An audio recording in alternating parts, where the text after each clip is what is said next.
સંઘ પ્રદેશ દમણ પોલીસના અપહરણ અને ખંડણી કાંડ મામલે નવો વળાંક સામે આવ્યો છે।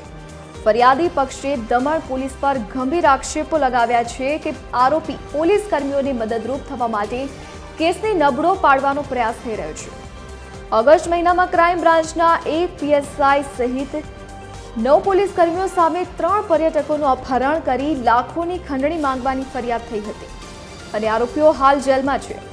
જો કે ફરિયાદીનો આક્ષેપ છે કે ફરિયાદમાં દાખલ થયેલી બિનજામીનપાત્ર ગંભીર કલમોની જગ્યાએ પોલીસે ચાર્જશીટમાં જામીનપાત્ર સામાન્ય કલમો જ લગાવી છે, જે પોલીસની ભૂમિકા પર સવાલો ઊભા કરે છે।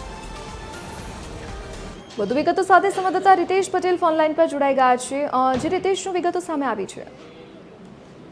દમણ પોલીસ પર અપહરણ અને ખંડણીનો જે ફરિયાદ કેસ નોંધાયો હતો, આ મામલામાં એક નવો વળાંક આવ્યો છે। ફરિયાદી પક્ષ છે તેમના દ્વારા ગંભીર આક્ષેપો કરવામાં આવે છે। ઉલ્લેખનીય છે કે ઓગસ્ટ મહિનામાં દમણ ક્રાઇમ બ્રાન્ચના કેટલાક પોલીસ કર્મીઓએ 3 પર્યટકોનું અપહરણ કરીને તેમને ગોંધી રાખ્યા હતા અને ત્યારબાદ તેમની પાસે લાખો રૂપિયાની ખંડણી માંગી હતી। ત્યારે આ મામલો બહાર આવતા જ ક્રાઇમ બ્રાન્ચના પીએસઆઈ સહિત અન્ય પોલીસ કર્મીઓ વિરુદ્ધ ફરિયાદ દાખલ કરવામાં આવી હતી અને જે તે સમયે જે ફરિયાદ દાખલ થઈ હતી આ ફરિયાદમાં આરોપીઓ વિરુદ્ધ અપહરણ, ધાકધમકી અને ખંડણી સહિતની બિનજામીનપાત્ર કલમો લગાવવામાં આવી હતી। અત્યારે આ તમામ પોલીસ કર્મીઓ જેલમાં છે।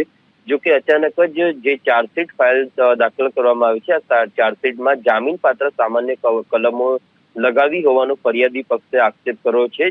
એટલે ડાયરેક્ટ કહી શકાય કે ક્યાંક ને ક્યાંક પોલીસ કર્મીઓને મદદરૂપ થવા માટે ચાર્જશીટમાં જે કલમો છે તેમાં ફેરફાર કરવામાં આવ્યું છે। આમ અચાનક જ જે ચાર્જશીટમાં ફેરફાર કરવામાં આવ્યો છે તેને લઈને ફરિયાદી પક્ષ દ્વારા ગંભીર આક્ષેપો કરવામાં આવ્યો છે અને આ જે દમણ પોલીસે જે તપાસ કરી રહી છે તેની તપાસ પર ગંભીર આક્ષેપો થતા સમગ્ર વિસ્તાર જે પંથક છે તેમાં ખળભળાટ મચી જવા પામ્યો છે। જી રીતેશ, વિગત બદલ આપનો આભાર।